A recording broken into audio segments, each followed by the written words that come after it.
ये वीडियो मैं हमारे कुछ सब्सक्राइबर्स की रिक्वेस्ट पर बना रहा हूँ, जिन्होंने मुझसे रिक्वेस्ट की है कि पाकिस्तान से भाई अलमास है, जिन्होंने बुक ऑफ इनोक पर एक वीडियो बनाई है और उस वीडियो को देखकर वो बहुत ज़्यादा से कंफ्यूज हो गए हैं कि इस बुक को वो पढ़ रहे थे और अलमास ने एक स्टेटमेंट दे दिया है कि इस बुक को जो कोई भी पढ़ेगा वो पूरी तरह से गुमराही हो जाएगा।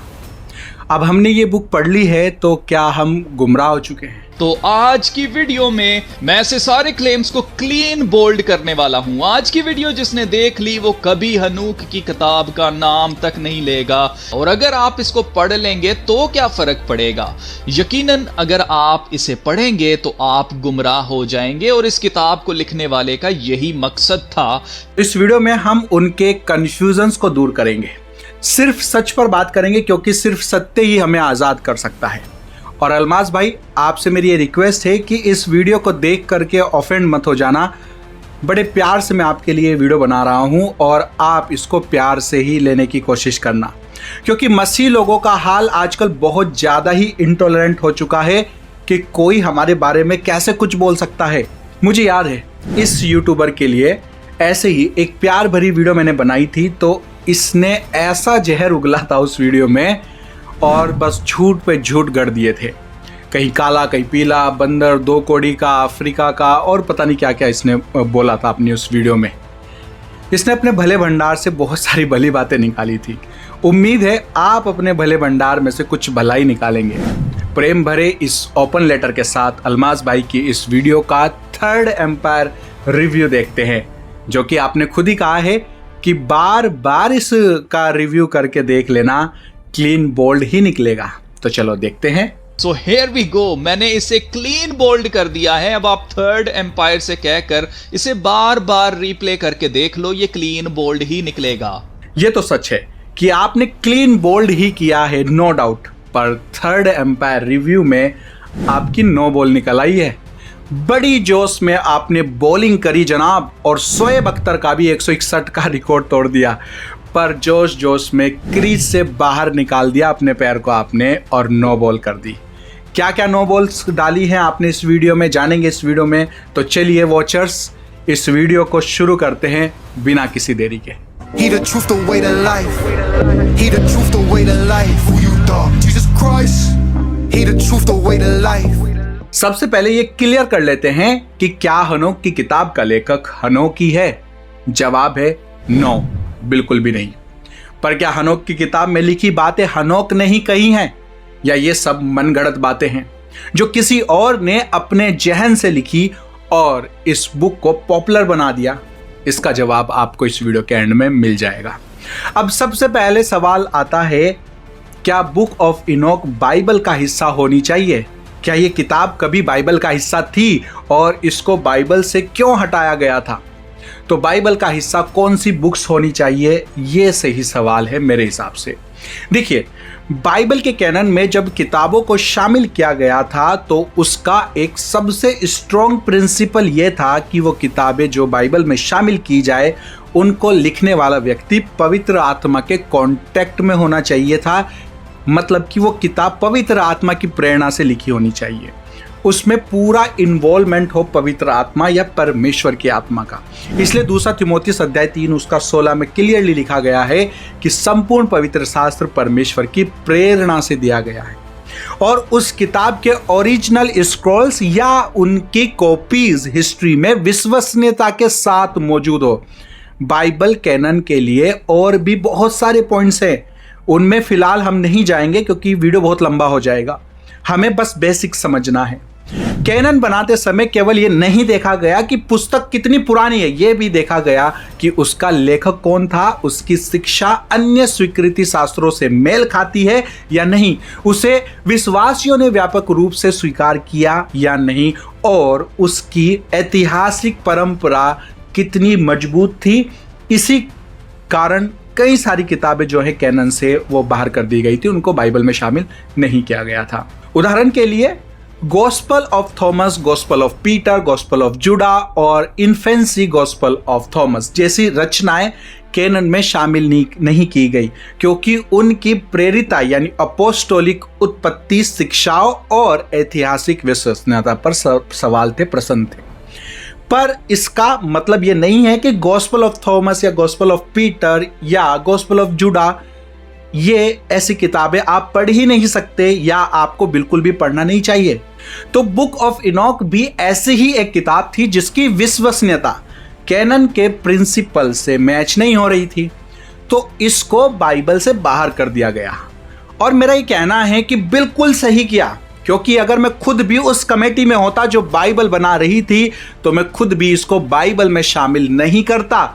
पर अगर आप मुझसे पूछें कि मैं इस हनोक की किताब की बातों पर कितना विश्वास करता हूं तो जवाब होगा 99%। हाँ, सच में। इसलिए नहीं कि यह खुदा का कलाम है, बल्कि इसलिए कि इसमें लिखी बातें सच से 99% मैच होती हैं। कैसे, आगे वीडियो में क्लियर होता चला जाएगा आपको।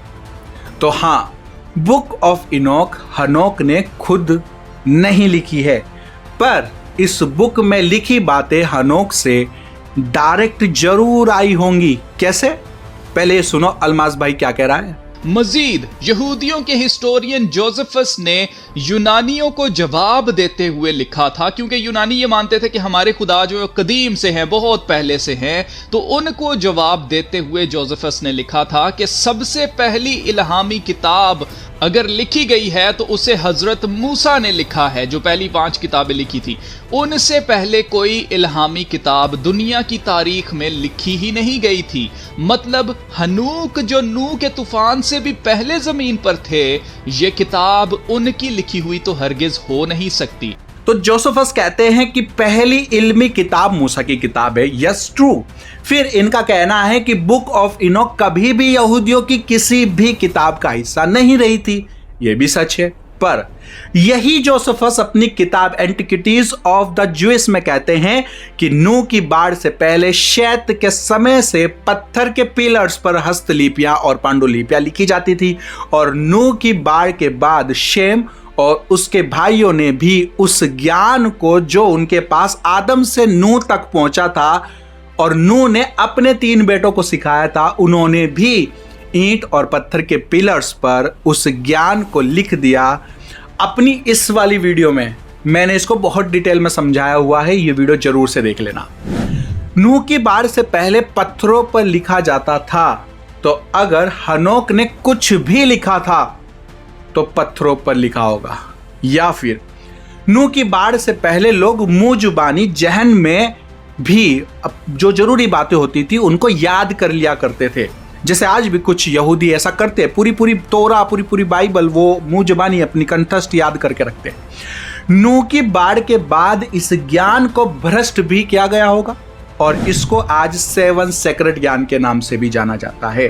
तो अगर जोसेफस की एक बात को आप पॉइंट बनाते हैं तो उसी जोसेफस की इस बात को भी आपको मानना पड़ेगा कि बाढ़ से पहले पत्थर की पांडुलिपियों पर सेत ने कुछ लिखा था। फिर पॉसिबिलिटी है कि हनोक ने भी कुछ लिखा हो। फिर बाढ़ के बाद शेम, हाम और यपेत ने भी पत्थरों पर कुछ लिखा हो, और ये सब लिखावटें किसी भी यहूदी तनख या बुक्स में नहीं है। जैसे हनोक की बुक कभी भी यहूदी तनख में नहीं थी या किसी भी बुक में उनके नहीं है। तो जोसेफस की बात आपके अकॉर्डिंग ही मान लें तो ये भी पूरी पॉसिबिलिटी है कि हनोक की कई बातें या तो किसी पत्थर की हस्तलिपि पर लिखी थी, या फिर वो भी छोड़ो, ये तो पॉसिबल है ना कि मुंह जुबानी पीढ़ी दर पीढ़ी इसको याद रखा गया था। जैसे यहूदा की पत्री में जब यहूदा कहता है कि हनोक ने पेशगोई की, बिल्कुल सही, हनोक ने कोई किताब नहीं लिखी। बाइबल में किताब का कोई जिक्र नहीं है, पर मुंह से तो बोला था जिसको उसके वंशजों ने याद कर लिया हो और उसको यहूदा के समय तक याद रखा गया था। राइट। तो हम ये मानते हैं कि हनोक ने खुद कोई बुक नहीं लिखी, या किसी पत्थर पर कहीं लिखी भी होगी तो वो बाढ़ के बाद के समय से अभी तक नहीं मिली है। पर यहूदा की पत्री से ये तो साबित हो जाता है कि मुंह जुबानी हनोक की कई बातें यहूदी लोग जानते तो थे, यानी एक मुंह जुबानी जहन वाली हनोक की किताब मौजूद तो थी कुछ यहूदियों में, जो उन्होंने अपने जहन में रट रखी थी, और इसी जहन से रटी हुई याद की हुई हनोक की किताब को किसी ने तो जरूर लिखा था 300 से 200 ईसा पूर्व में, अरामी भाषा में। यीशु मसीह भी अरामी भाषा ही बोलते थे, तो यहूदी लोगों में अरामी भाषा बोली जाती थी। तो ये सच है कि किसी ना किसी खुराफाती इंसान ने, जिसको ये जहनी तौर पे याद थी, उसने इसको लिखा और अपने नाम से नहीं बल्कि हनोक के नाम से ही लिख दिया, पर वो भी शैतान को एक्सपोज करने के लिए, क्योंकि हनोक की किताब शैतान और दुष्ट वॉचर्स के बारे में बहुत कुछ एक्सपोज करती है। जैसे अलमास भाई आप एक्सपोज करते हो, मुझे लगता है कि आपके जैसा ही कोई उस समय में अलमास जैकब होगा जिसने बुक ऑफ हिनोक लिख डाली होगी, जो उसके जहन में याद थी, उसको उसके पुरखों से वंशजों से उसको मिली थी, तो उसने उसको लिख दिया हनोक के नाम से। ऐसा पॉसिबल है।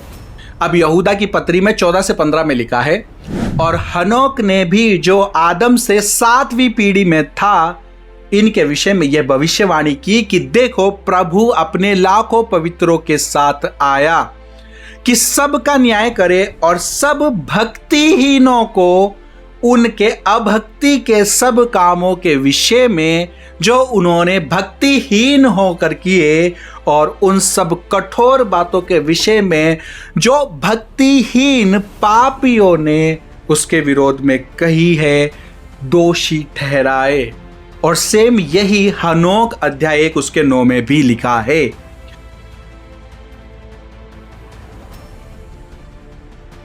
तो यहां इतना तो क्लियर है कि यहूदा या तो उस बुक को डायरेक्ट पढ़ता था जो 300 BC में किसी ने लिख दी थी, या फिर उसको भी जहन में हनोक की किताब की बातें याद थी। नहीं तो अगर यहूदा हनोक की किताब पढ़ के गुमराह नहीं हुआ, तो दूसरे लोग इस बुक को पढ़ के गुमराह कैसे हो जाएंगे भाई? आपने अपनी वीडियो में कहा कि जो कोई इस बुक को पढ़ेगा वो गुमराह हो जाएगा। अच्छा जी, पहली बात, मैंने ये बुक ना सिर्फ पढ़ी है बल्कि इस बुक को हिंदी में ट्रांसलेट भी किया है। ये रही ये बुक, हर ऑनलाइन प्लेटफॉर्म्स पे ये अवेलेबल है। आपको इसको वहाँ जहाँ से भी चाहिए आप वहाँ से इसको ऑर्डर कर सकते हैं, या गूगल प्ले बुक्स पर भी आप जाकर इसको पढ़ सकते हैं। आपके हिसाब से तो ना सिर्फ मुझे गुमराह हो जाना चाहिए था, बल्कि मुझे तो गुम ही हो जाना चाहिए था। इस किताब को 6 महीने बैठ के मैंने ट्रांसलेट करा है और उसको लिखा है, पर नहीं, मैं तो कहीं गुम नहीं हुआ, ना यहूदा कहीं गुम हुआ था। उसने भी इसे पढ़ा तो जरूर होगा, या जहनी तौर पे अपने पुरखों से उसके जहन में थी ये बुक, तभी बाइबल के कोट्स में इसको लिखा भी गया है। जैसे आप ये बता रहे हो कि पौलुस ने सांसारिक कहावत को बाइबल में कोट किया है, तो यहाँ पर खुदा के कलाम के अंदर बुत परस्तों की कहावत को जो पौलुस रसूल हैं वो अपने खत में क्या लिख रहे हैं? वो लिख रहे हैं कि ये क्या है, ये सच्ची बात है कि वो लोग ऐसे ही हैं। तो आप नोट करें, अगर एक ऐसी बात जो कि सुनी हुई एक माशरे के अंदर चल रही है, जैसे हमारी भी कुछ कहावतें होती हैं, अगर हम वो कहावतें यूज करते हैं खुदा के कलाम को एक्सप्लेन करते हुए, तो पौलुस और यहूदा मान लो किसी की लिखी हुई ये जाली हनोक की किताब पढ़ते हैं और उसको बाइबल में कोट कर देते हैं, तो आपके हिसाब से तो ये दोनों गुमराह हो गए होंगे। कोई सेंस है इस बात का? और एक बात और अलमास भाई, मैं आपको ये बताता हूं कि मैंने ये बुक क्यों पढ़ी और फिर इसको ट्रांसलेट क्यों किया। जरा ध्यान से सुनना, क्योंकि 1 साल पहले आपने अपने मुंह से अपनी वीडियो में कहा था कि इस बुक को पढ़ भी सकते हो और जहां जरूरत पड़े वहां फैक्ट्स के तौर पर यूज भी कर सकते हो। आप जरा ये देखें, नूह की किताब, ठीक है। तो आई होप कि आपको समझ आ गई होगी कि ये किताब क्यों बाइबल के अंदर नहीं है और अब हमें इसको किस तरह से लेना है, हमें इसको किस तरह से पढ़ना है या इस्तेमाल करना है। हमने ये चीज अपने जहन में रखनी है कि ये खुदा की इल्हामी किताब नहीं है, ये वर्ड ऑफ गॉड नहीं है, लेकिन हिस्टोरिकल बुक जरूर है। इसके अंदर कुछ बातें जो कि बाइबल से ही ली गई हैं, जो कि ओवर द टाइम बाद में लिखी गई हैं, तो इसलिए हमें इसको कैसे लेना है, हमें एज ए हिस्टोरिकल एविडेंस इसको लेना है। तो जहां कहीं पर भी आपको जरूरत पड़ती है इस किताब को एज ए हिस्टोरिकल फैक्ट्स या एज ए हिस्ट्री यूज करने के लिए, तो आप वहां पर इसको यूज कर सकते हैं। तो जहां कहीं पर भी आपको जरूरत पड़ती है इस किताब को एज ए हिस्टोरिकल फैक्ट्स या एज ए हिस्ट्री यूज करने के लिए, तो आप वहां पर इसको यूज कर सकते हैं। तो आपके काबिल वॉचर्स होने के नाते हमने 1 साल पहले इसको पढ़ा, 6 मंथ लगा के इसको ट्रांसलेट किया और अब आपके ही सुर बदल गए हैं जनाब। ये तो गलत बात है। यकीनन अगर आप इसे पढ़ेंगे तो आप गुमराह हो जाएंगे, और इस किताब को लिखने वाले का यही मकसद था। जहां कहीं पर भी आपको जरूरत पड़ती है इस किताब को एज ए हिस्टोरिकल फैक्ट्स या एज ए हिस्ट्री यूज करने के लिए, तो आप वहां पर इसको यूज कर सकते हैं। अगर आप इसे पढ़ेंगे तो आप गुमराह हो जाएंगे। अच्छा, एक बात और, इस किताब पर जब आपने 2 वीडियोस बनाई तो ये किताब आपने खुद भी पढ़ी तो होगी ना? अगर नहीं पढ़ी तो फिर आप तुक्के में वीडियो बना रहे हो, और अगर पढ़ी है तो इस हिसाब से तो आप खुद भी गुमराह हो गए होंगे। नहीं, आपका वही हाल हो गया है ग्रेट अलमास भाई। जब बाइबल में यीशु मसीह ने पूछा, बताओ यूहन्ना बपतिस्मा देने वाला इंसानों की ओर से बोलता है या परमेश्वर की ओर से, और वो लोग कोई जवाब नहीं दे पाए। अब आप बताओ, आपने ये बुक पढ़ी और फिर वीडियो बनाई या बिना पढ़े? अगर पढ़ी थी तो आप खुद ही गुमराह हो चुके हो आपके हिसाब से, और अगर नहीं पढ़ी थी तो आप बस तुक्के मार रहे हो। फिर आगे बढ़ते हैं और 9 बॉल्स देखते हैं आपने क्या क्या डाली है इस वीडियो में। आपने कहा बुक ऑफ इनोक कहती है कि वॉचर्स ने गुनाह किया था और इंसान मासूम थे। मतलब खुदा ने गिराए गए फरिश्तों और उनकी औलादें नेफिलियम्स को मिटाने के लिए नूह का तूफान भेजा था, ना कि इंसान को मिटाने के लिए, या इंसान की बदी बहुत बढ़ गई थी इसलिए खुदा ने नूह का तूफान भेजा था। अब ये तालीम खुदा के कलाम से डायरेक्ट कॉन्ट्रडिक्ट करती है। रॉन्ग। बुक ऑफ इनोक कहती है कि वॉचर्स के साथ मिलकर उनसे कलाएं सीखकर इंसान भी भ्रष्ट हो गए थे। लिखा है पहला इनोक अध्याय 8 उसके 2 में। और बहुत अधर्म बढ़ा और उन्होंने व्यभिचार किया और वे भटक गए और अपने सब मार्गों में भ्रष्ट हो गए। इंसानों के बारे में कह रहा है। हनोक की किताब सारा दोष वॉचर्स पर नहीं डालती है, ये इंसानों को भी भ्रष्ट बताती है। खुद यहूदा की पत्री में लिखे हनोक के बारे में भी, इसको अभी हमने पढ़ा था, इसमें भी यही लिखा है। एक बार फिर से पढ़ लेते हैं। और हनोक ने भी जो आदम से 7वीं पीढ़ी में था, इनके विषय में यह भविष्यवाणी की कि देखो प्रभु अपने लाखों पवित्रों के साथ आया कि सबका न्याय करे और सब भक्तिहीनों को उनके अभक्ति के 7 कामों के विषय में जो उन्होंने भक्तिहीन होकर किए हैं, और उन सब कठोर बातों के विषय में जो भक्तिहीन पापियों ने उसके विरोध में कही हैं, दोषी ठहराए। कौन है ये भक्तिहीन जिनके बारे में यहूदा कह रहा है? वॉचर्स के बारे में या इंसानों के बारे में? अगर आप यहूदा अध्याय 1 को शुरू से पढ़ें, पद 4 में यहूदा कुछ भ्रष्ट मनुष्यों के बारे में चेतावनी देता है जो कलीसिया में घुसा है। इसके पद 8 से 13 में वह उन्हीं लोगों के पापों का वर्णन करता है, और पद 14-15 में हनोक की भविष्यवाणी अद्वित करके कहता है कि प्रभु आकर इन लोगों का न्याय करे जो भ्रष्ट हो गए थे। मनुष्य दोषी थे हनोक की किताब में। मेरे भाई, आपका ये कहना कि बाइबल वॉचर्स पर इल्जाम नहीं लगाती पर बुक ऑफ इनोक इल्जाम लगाती है और मनुष्यों को निर्दोष बताती है, सही नहीं है। बल्कि नूह की बाढ़ से पहले ही नहीं, बल्कि बाढ़ के बाद के भी और यीशु मसीह के दोबारा आगमन तक भी हनोक की किताब वॉचर्स को नहीं बल्कि इंसानों को दोषी और भ्रष्ट बता रही है। हनोक में सिर्फ वॉचर्स की सजा को ज्यादा डिस्क्राइब किया गया है कि कैसे परमेश्वर ने उनको सजा दी बाढ़ से पहले, ताकि वो नेपिलियम्स को बाढ़ में बचा ना सके। उनको पहले ही बंदी बनाया गया, फिर बाढ़ को भेजा गया। सीरियसली, या तो आपने हनोक की किताब पढ़ी ही नहीं है और बिना पढ़े बोल रहे हैं, या फिर आपको इस बार इस वाली वीडियो में अपने काबिल वॉचर्स को इस एक खास बुक को पढ़ने से रोकने का इंटेंशन था और आपने बस इस किताब के बारे में नेगेटिव पॉइंट्स को इंटरनेट से कलेक्ट किया और जानबूझकर वीडियो में डाला और लोगों को डराया, क्योंकि 1 साल पहले आपने ऐसा कुछ नहीं कहा था, बल्कि आपने कहा था कि फैक्ट्स के तौर पर इसको पढ़ सकते हैं या यूज कर सकते हैं। मैं तो ये कहूंगा कि इस पॉइंट पर आप क्लीन बोल्ड नहीं करते बल्कि क्रीज से बाहर नो बोल्ड डालते हो, मिस्टर रावलपिंडी एक्सप्रेस। फिर आप ये कहते हैं कि बाइबल सिर्फ एक बार वॉचर्स का जिक्र करती है, वो भी दानियल की किताब में, और वॉचर्स को होली पाक बताती है, जबकि हनोक में इनको पापी बताया गया है। A watcher and an holy one coming down from heaven.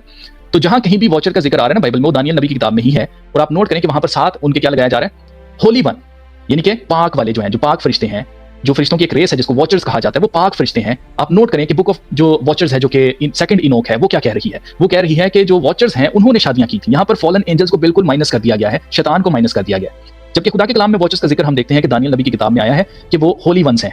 Daniel की बुक जब वॉचर्स के बारे में बताती है तो वो वॉचर्स किस किंग के पास गए थे? राजा नबूकदनेस्सर की बात की जा रही है वहां पर, दानियल अध्याय 4 उसके 23 में। इस समय बाइबल जिन वॉचर्स की बात कर रही है, ये वाले वॉचर्स हैं नूह की बाढ़ के बाद के। हनोक में वॉचर्स हैं बाढ़ से पहले के, जिनको परमेश्वर ने बंदी बनाया और अथः कुंड में डाल दिया, जिनके बारे में पतरस ने भी लिखा और प्रकाशित वाक्य में भी लिखा है। अब थोड़ा कॉमन सेंस भी यूज करते हैं। बाढ़ से पहले परमेश्वर ने 200 वॉचर्स जिन्होंने पाप किया उनको पकड़ के अथः कुंड में डाल दिया, ठीक है। तो क्या उनकी जगह नए वॉचर्स को नहीं रखा होगा परमेश्वर ने? जब जॉब में कोई वैकेंसी होती है तो क्या नए लोग नहीं रखे जाते हैं? तो दानियल के समय के वॉचर्स अच्छे हैं, नो डाउट, वो होली हैं, पाक हैं, इसमें कोई डाउट नहीं है। लेकिन वो वाले होंगे जो बाढ़ के बाद परमेश्वर ने रखे होंगे। उन्होंने फिर कभी बुराई नहीं की, इसलिए दानियल उनको पाक बता रहा है, होली बता रहा है। फिर आपने कहा हनोक को फरिश्ते आसमान की सैर कराने के लिए ले जाते हैं, पर यूहन्ना अध्याय 3 उसके 13 में लिखा है, आसमान पर कोई नहीं चढ़ा सिवाय उसके जो आसमान से उतरा, यानी के सन ऑफ मैन। बाइबल खुद कहती है कि स्वर्ग के कई आयाम है। स्वर्ग यानी हेवन के अलग अलग अर्थ है। बाइबल में हेवन शब्द कई अर्थों में आता है। आकाश जहां पक्षी उड़ते हैं, तारामंडल, वो वाला आकाश भी हेवन कहलाता है, और परमेश्वर का निवास स्थान, उसको भी हेवन कहते हैं। हनोक 10 आयामों तक ले जाया गया। क्या स्वर्ग का आखिरी आयाम सिर्फ 10वां ही आयाम है और कोई नहीं हो सकता? यूहन्ना में यीशु मसीह खुद परमेश्वर है और वो स्वर्ग के सारे आयामों के स्वामी हैं। तो यीशु मसीह के समान कोई स्वर्ग के आयामों से नहीं आया सिवाय यीशु मसीह के, जो स्वर्ग के सारे भेद जानता है। इसलिए प्रभु यीशु मसीह ने यूहन्ना में ये कहा। पर हनोक की बुक में हनोक सारे आयामों के भेद की बात नहीं करता है, सिर्फ उतने ही बता रहा है जितना परमेश्वर ने उसको दिखाया और बताया। और अगर हनोक की किताब में ये बात फर्जी है, आयामों वाली बात फर्जी है, तो फिर यीशु से 300 साल पहले इस किताब के लेखक को भला कौन बता रहा था कि 10 आयाम होते हैं, जबकि अभी तक यीशु ने किसी को नहीं बताया था कि ये सब कुछ कैसे होता है। और हनोक की किताब की तरह ऐसी और भी बहुत सी किताबें हैं जो डायरेक्ट खुदा के कलाम के साथ कॉन्ट्रडिक्ट करती हैं। और कॉन्ट्राडिक्ट नहीं है, कॉन्ट्राडिक्ट बनाया जा रहा है बस, और कुछ नहीं। क्योंकि इस किताब के शुरू में लिखा है कि हनूक ने इब्ने आदम को देखा और वो हैरान हुआ कि वो कौन है। और आखिरी पार्ट में जो बिल्कुल लास्ट वॉल्यूम है उसमें लिखा है कि वो इब्ने आदम कोई और नहीं बल्कि खुद हनूक है, जो कि आसमान पर उठाया गया था और वापस आकर हमें ये किताब उसने दी। हाँ, यहाँ पर आप ये सही कह रहे हैं कि इस बुक के वॉल्यूम 2 और वॉल्यूम 3 भी हैं।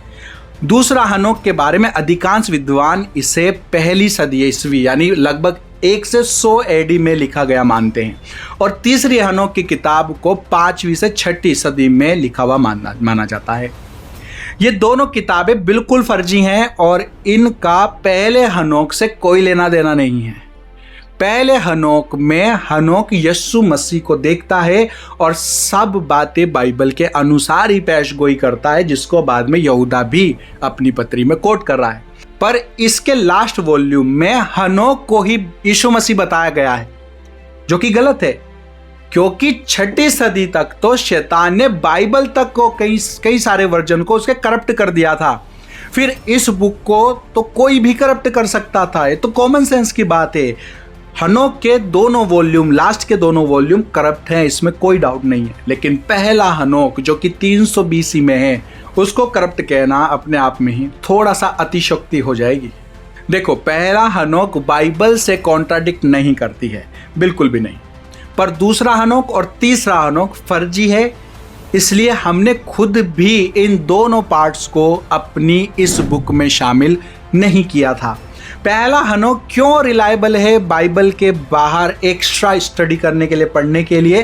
क्योंकि इसके कई हिस्से हैं जो बाइबल को और अच्छे से समझने में हेल्प करते हैं। इस वाली वीडियो में मैंने डिटेल में बताया हुआ, इसको देख लेना। दूसरा, ये फ्लैट अर्थ को भी एक्सप्लेन करती है, जो कि ट्रू है। तारामंडल को अच्छे से एक्सप्लेन करती है। यीशु के दूसरे आगमन को एक्सप्लेन करती है। धर्मी इंसानों को इनाम और अधर्मियों को दंड मिलेगा, ये भी एक्सप्लेन करती है। पश्चाताप की ओर लेके जाती है। यीशु मसीह की ये बुक महिमा करती है। रेवलेशन 9 को और अच्छे से समझाती है। और भी बहुत कुछ। इस सीरीज को कंटिन्यू करेंगे, हनोक की सीरीज को अब कंटिन्यू करेंगे। इसके नेक्स्ट पार्ट्स में लेकर आऊंगा स्टेप बाय स्टेप। लास्ट में अल्मास भाई, आपसे मैं कहना चाहता हूं कि आप खुद भी न्यू वर्ल्ड ऑर्डर की बुक पढ़ते हो, न्यूमरोलॉजी की बुक आपने पढ़ी है, इल्यूमिनाटी पर आपने बहुत सारी किताबें पढ़ ली होंगी। ये सब भी तो बाइबल से बाहर की किताबें हैं, लेकिन ये हमारे शत्रु शैतान को समझने और उसको एक्सपोज करने के काम आती हैं और लोगों को और भी वचन के प्रति विश्वासदेह बनाती है और अंतिम दिनों में सतर्क रहने के लिए मोटिवेट भी करती है। बाइबल से बाहर कोई किताब हिस्ट्री और फैक्ट्स के तौर पर पढ़ने में कोई गुमराह नहीं होता है। आप खुद भी नहीं हुए हो और ना ही मैं हुआ हूं, पर आपके काबिल वॉचर्स आपको बड़े चाह और विश्वास के साथ सुनते और देखते हैं। आपकी ये जिम्मेदारी बनती है और जिम्मेदारी आपकी बहुत बड़ी है। वीडियो बनाने की जल्दबाजी में आप भूल जाते हैं कि आपने पहले अपनी वीडियो में क्या बोला था और फिर बाद में क्या। आपको पर डे एक वीडियो अपलोड करने की होड़ सी लगी रहती है भाई। कम से कम एक दिन तो आराम विश्राम कर लिया करो और थोड़ा विचार किया करो भाई। जल्दी क्या है? जल्दी का काम नुकसानदायक होता है। आपकी खुद की वीडियोस कॉन्ट्राडिक्ट करती हैं, पर आपने शायद कभी गौर नहीं किया होगा। अपने काबिल वॉचर से पूछना, कई बार आप कॉन्ट्राडिक्ट कर जाते हो। फॉर एग्जांपल, आपने 11 महीने पहले ये वीडियो बनाई रेड हेफर पर, जिसमें आपने ये बोला ये लाल बछिया का बलिदान वाली वीडियो फर्जी है और ये वीडियो एआई से बनाई गई है। क्योंकि मैं ये क्यों कह रहा हूँ कि ये इवेंट हुआ ही नहीं है और ये जो क्लिप है ये एआई से जनरेटेड है, उसकी सबसे बड़ी रीज़न ये है कि झूठ को आपने जब भी पकड़ना हो, देखें जी, जब भी कभी ऐसा कोई पब्लिक प्लेस के ऊपर कुछ होता है तो आजकल हर इंसान के हाथ में स्मार्टफोन्स हैं। कोई भी अपने मोबाइल फ़ोन के ज़रिए वीडियो बनाकर सोशल मीडिया पर अपलोड कर सकता है। तो इस क्लिप के या इस इवेंट के कोई भी मल्टीपल एंगल शॉट्स नहीं है, जिसका मतलब ये है कि ये इवेंट हुआ ही नहीं है, ये झूठ है। देखा, फिर जब इस एआई वाली वीडियो की ओरिजिनल वीडियो सामने आ गई तो आपने ये बोला कि ये सब अपनी बुक बेचने के लिए फर्जी रेड हेफर को जला के उसकी राख पैसा कमाने के लिए बेच रहे हैं। असल बात यह है कि ब्रायन स्टिनसन ने अपनी किताब बेचनी है और उसे पता है कि इस वक्त लाल बछिया को लेकर बहुत हाइप चल रही है। लोग फिक्रमंद हैं क्योंकि ये दुनिया के खात्मे का एक बड़ा निशान है, इसलिए लोग इसकी किताब भी खरीदेंगे। और जैसे लोग महंगी महंगी पेंटिंग्स खरीदते हैं, महंगी महंगी घड़ियां खरीदते हैं, वैसे ही इस छोटे से राख के पैकेट को हजारों डॉलर्स में बेचा जा सकता है। चलो जी, कोई बात नहीं। और फिर नेक्स्ट वीडियो में आपने ये बोल दिया कि चाहे ये बलिदान असली था या नकली था, पर हमको लाल बछिया के बलिदान पर नहीं बल्कि तीसरे मंदिर पर ध्यान रखना चाहिए। सिर्फ एक प्रैक्टिस थी और ये राख किसी काम की नहीं थी, इसीलिए टेंपल इंस्टीट्यूट ने ब्रायन को ये राख ले जाने दी, वरना मैं आपको सच बता रहा हूँ ब्रायन इसे सूंघ भी नहीं सकता था। अगर हमें ये पता चले कि जुलाई के महीने में जो लाल बछिया प्रैक्टिस के तौर पर कुर्बान की गई थी वो प्रैक्टिस नहीं थी बल्कि क्वालिफाइड लाल बछिया की कुर्बानी थी, क्योंकि चाहे ये लाल बछिया की कुर्बानी थी या प्रैक्टिस थी, आज दुनिया भर की आंखें इसराइल पर लगी हैं, जो भी कुछ अरसा पहले ऐसा बिल्कुल नहीं था। हर मजहब के लोग इस वक्त इसराइल पर नजरें लगाए बैठे हैं। ये भी चलो ठीक है, लेकिन आप देखो तो तीनों वीडियो में कितना कॉन्ट्राडिक्ट कर रहे हो आप। मतलब आपकी 3 वीडियो में बात शुरू हुई थी नकली एआई वीडियो से, फिर आप धीरे धीरे पहुंच गए असली हो या नकली हो। ये सब क्या है? क्यों आप खुद कंफ्यूज हो और आपके काबिल वॉचर्स को भी कर रहे हो? थोड़ा रेस्ट ले लिया करो, थोड़ा लोगस और रेमा का सहारा ले लिया करो। सबसे फास्ट क्रिश्चियन न्यूज़ चैनल ना बन जाना मेरे भाई। हम सब आपसे प्यार करते हैं। आप भी प्यार से इन बातों पर अमल करना। Thank you. may God bless you and your family. Stay tuned, stay blessed.